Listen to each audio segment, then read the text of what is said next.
Much as I might joke with them, hopefully everyone knows I love every one of those kids, and uh, I enjoy spending time and getting to do that, even if it drives me crazy. Um, so, all right. Um,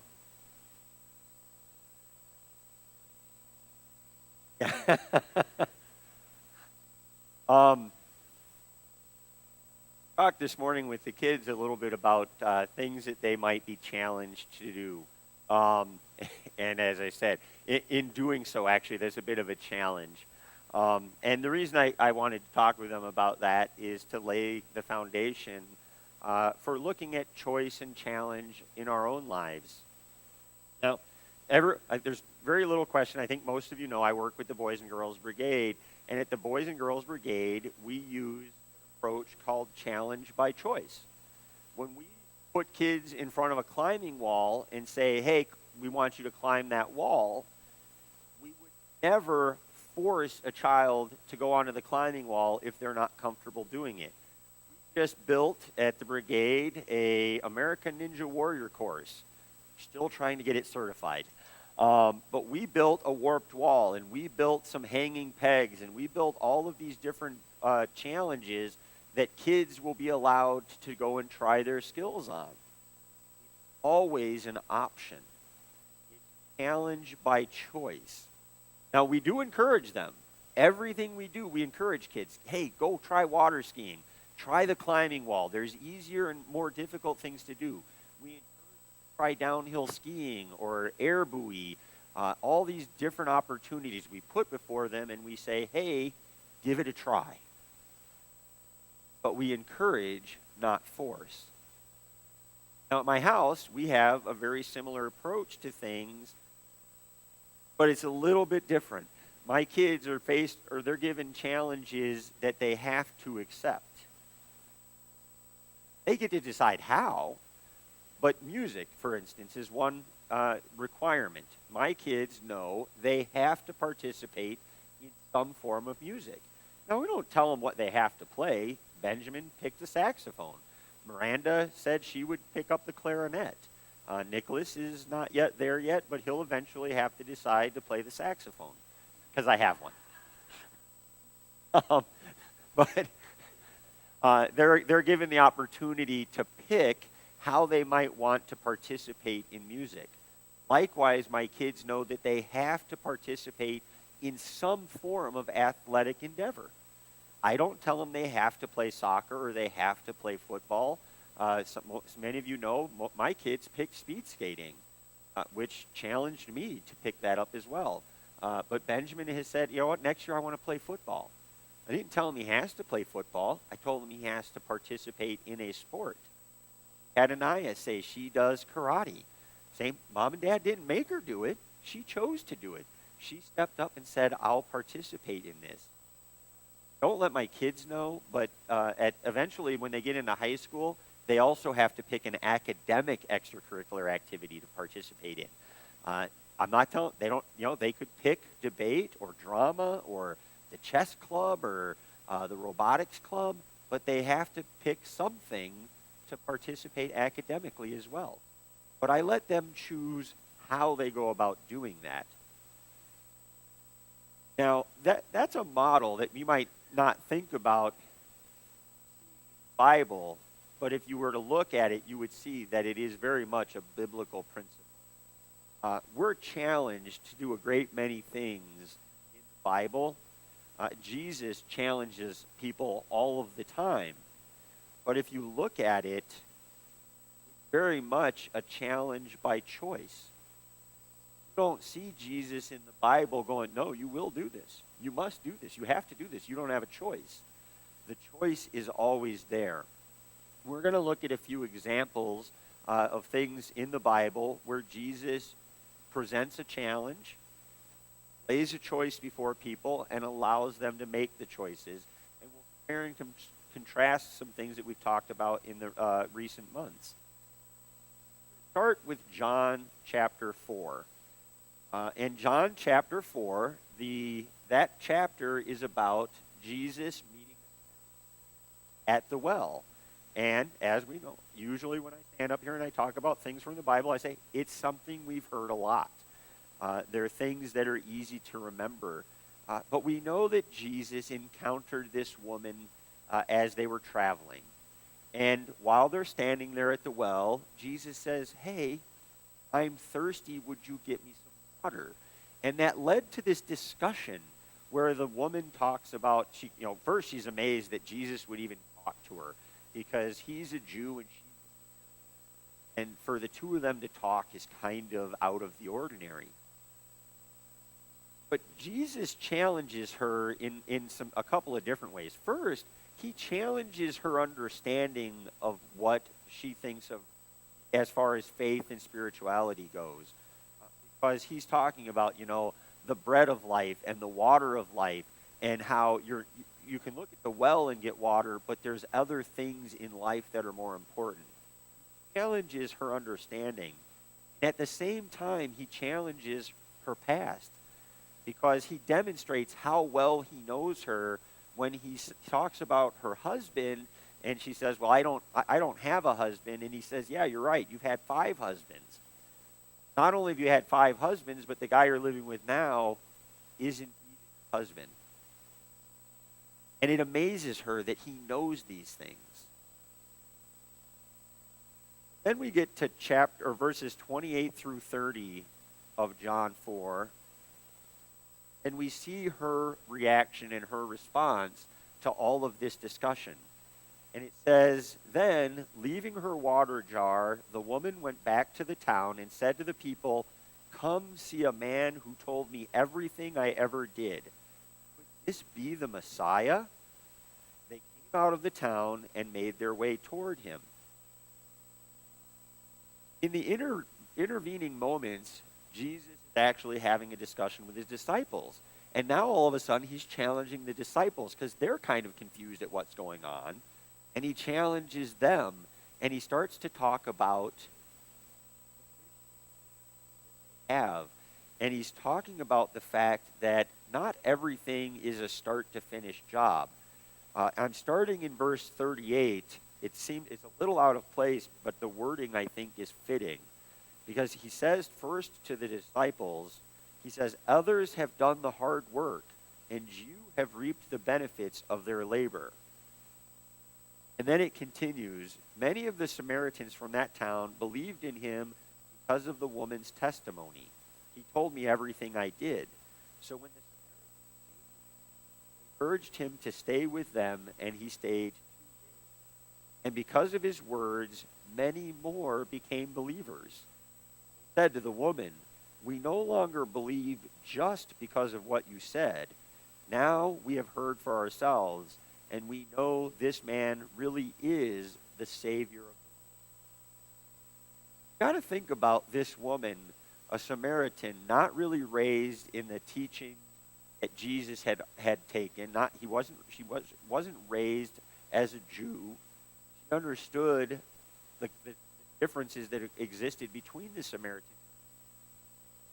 But she believed enough to go and share, despite Jesus never saying, "Hey, go and tell everybody what you saw." She went and did it. She accepted his challenging both her understanding and her past, and she went and shared it with others. And that brought them out so they could see Jesus and listen, perhaps learn some of the things that she had started to understand in that short discussion. Now, Jesus also talks about, he challenged the disciples and their understanding of what was going on. It was very interesting that he pointed out that sometimes you reap the benefits of the work of others. Because Jesus had laid the very beginning foundations with the Samaritan woman. She went and did some of the work and talked with the people in her town, and suddenly they came back, and now there's all these new believers. Disciples didn't have to go out and meet the people and introduce the discussion and go into great teaching and then say, "Hey, do you believe?" All they did was waited for them to come. Back to that later. That's an important point. sometimes what we want and what we are challenged to do are different. Now we know, I think we all know that, right? We want to go this way, but maybe Jesus, God would like us to go a different direction. That is pretty common. Uh, Many of you know, I used to say that a lot of times Jesus has got to reach out with a baseball bat and hit me upside the head to get me to listen, because I sometimes want to go off in my own direction.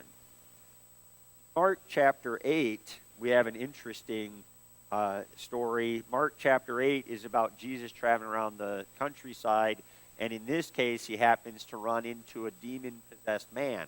Now, again, it's a story we know, right? Jesus meets the demon-possessed man. The guy is running around naked. He's crazy. Nobody can interact with him. And Jesus says, hey, demons, get out. You're done. He casts them out. They go into a herd of pigs. Pigs go over the cliffside, right? Now, all of a sudden, we've got this guy who was possessed by demons, who's no longer possessed, and suddenly he's sane, he's rational, he gets dressed. The people come out, and they're like, whoa, what happened? This is amazing. Well, that guy, he had made a decision about what he wanted to do. Oddly enough, Jesus had a different direction for him. In verses 38 and 39, we read, "The man from whom the demons had gone out begged to go with him, but Jesus sent him away, saying, 'Return, tell how much God has done for you.' And went away and told all over town how much Jesus had done for him." Think about it. Here is a guy that says, I am ready to be your disciple and to follow you. And Jesus said, no, that ain't what you're here for. That's not what I need you to do. I need you to go home. Challenged him to go do something, and he made a conscious choice, and he went out and he did it. We're not told how many people came to Jesus and came to understand Jesus and developed a relationship because of it. But what we do know is what Jesus asked him to do. It doesn't always work out that way, right? I want you to compare that to a guy we had a couple of weeks ago. This is the guy the rich young man who was challenged, right? He had gone to Jesus.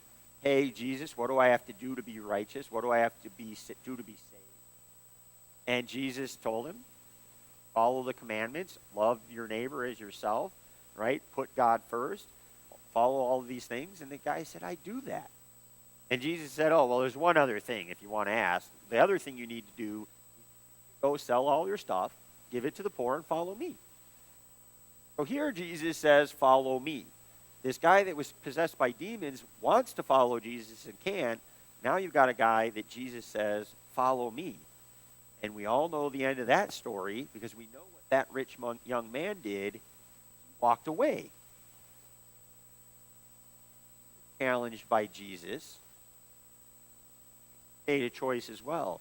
The choice he made was to walk away.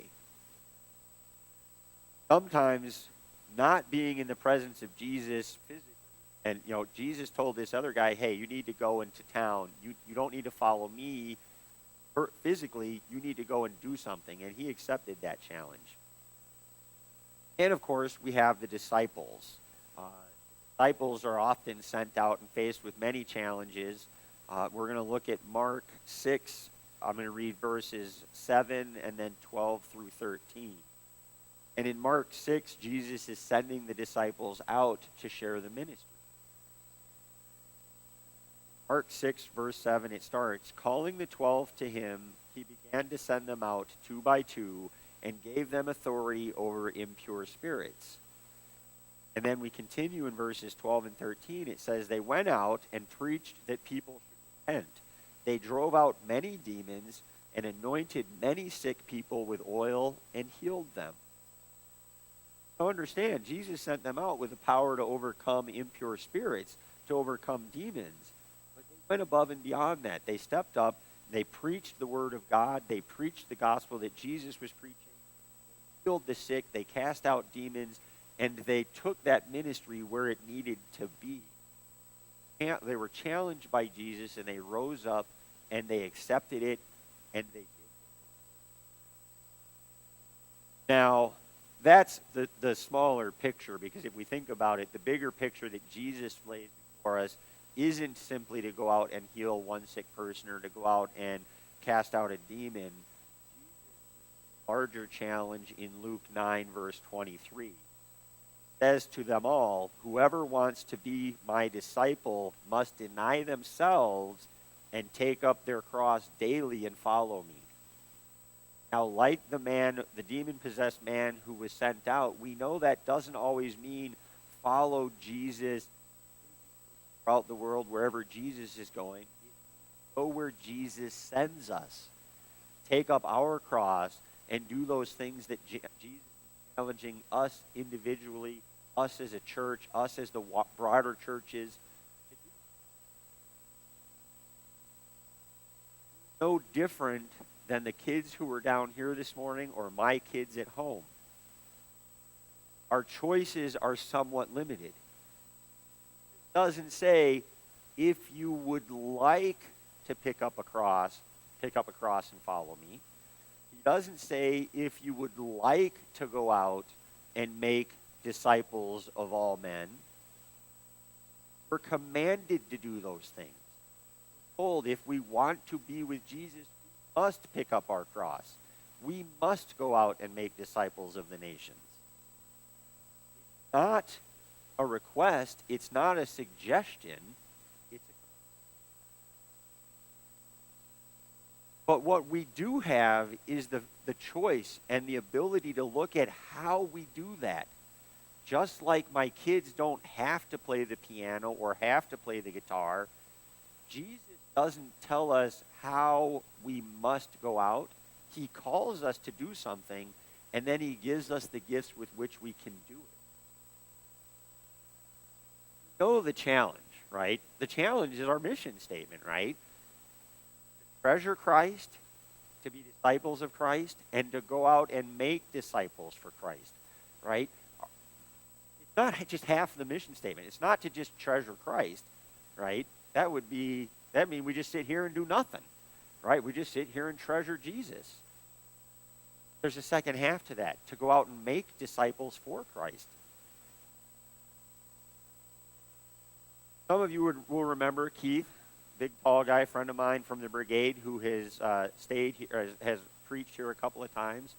Keith and I were sitting, we spent a lot of days after brigade sitting and talking now, and Keith presented a challenge because he asked me one day, he's like, what kind of outreach do you guys do? You know, what are your outreach, programs? What do you guys do? You're a small church, but, are you? Oh, we do community table once a month, and, we do various projects. And he's like, that's not enough. He's like, if I were you, if I were standing there and leading the church, I would find other ways to reach out, right? And he presented a challenge. Now, I've had enough opportunities to ignore people voicing God to me that I listen when I hear things like that nowadays. And so I wanted to share that with you, right? Keith wasn't suggesting that we start some massive new program. What he was suggesting was that we listen to the challenge, find ways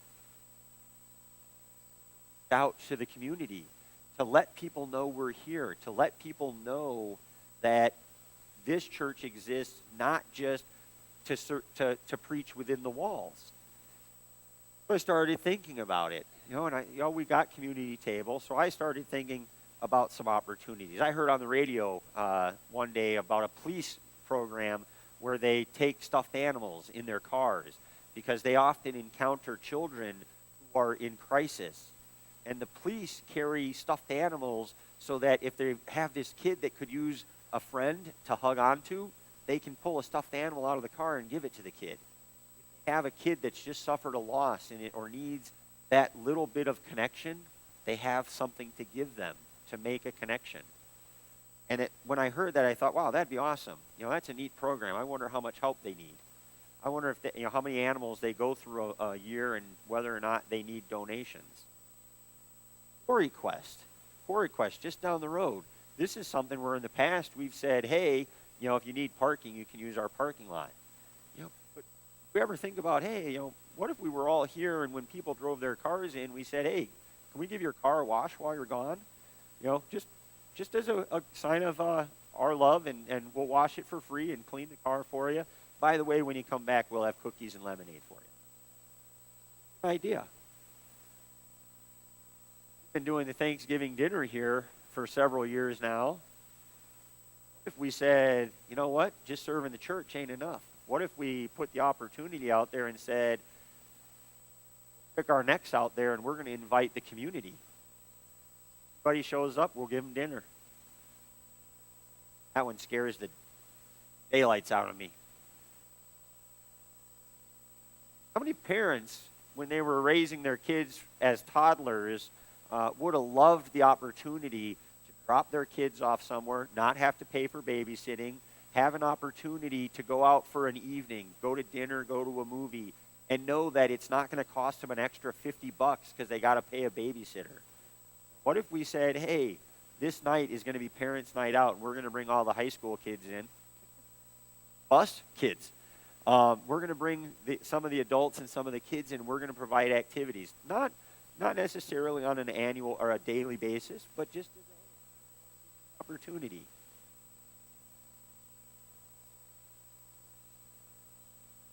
Type of things don't have to be life sentences. If it's a one-time thing, we're going to wash cars for Quarry Quest.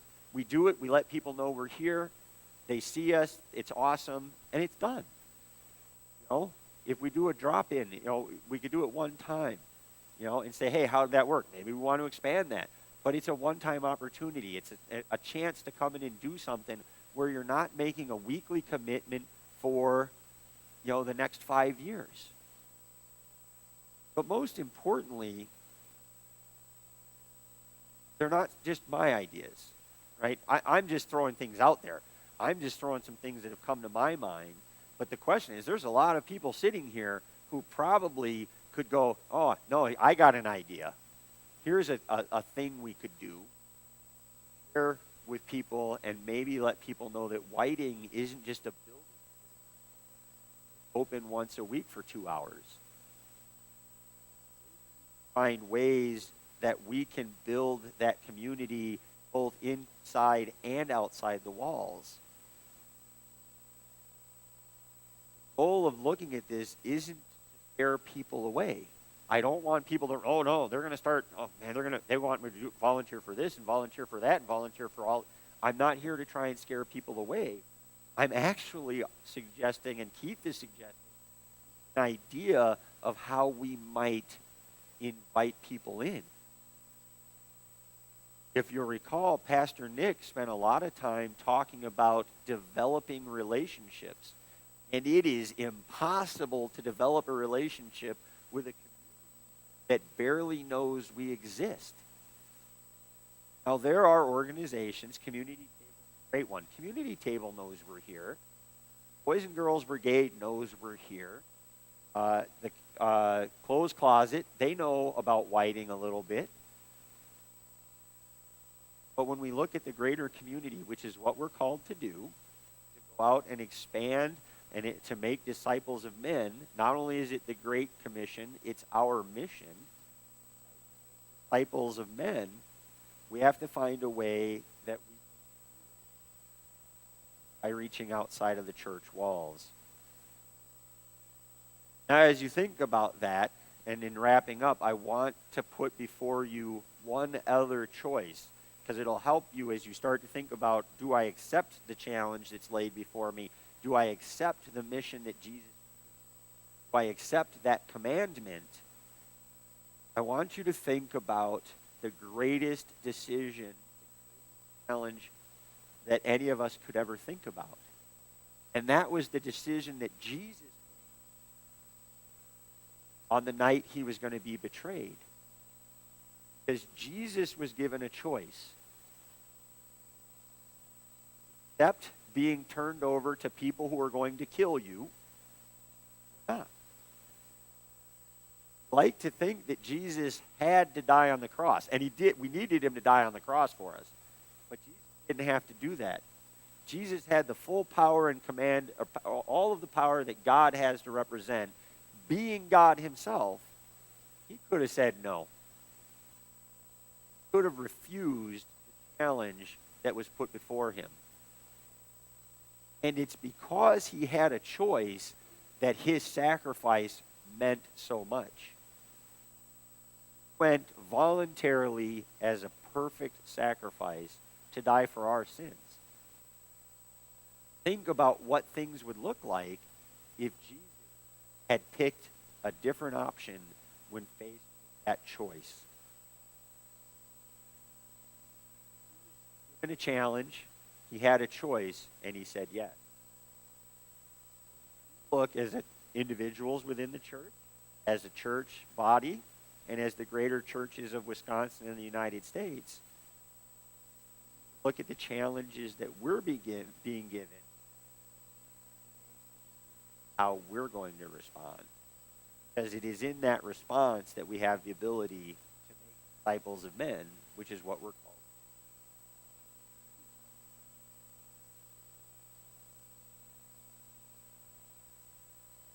Heavenly Father, we know that all that you lay before us is a choice. Tasked every day with, do we reach out to that person in need? Offer a healing voice and touch when it's needed? Make the right choice when we're faced with something that will lead us away from you, take us closer to your presence. We're faced with challenges of how we will go about fulfilling your ministry. A lot of decisions, and it's very easy to make the wrong one. I ask that you be with each member of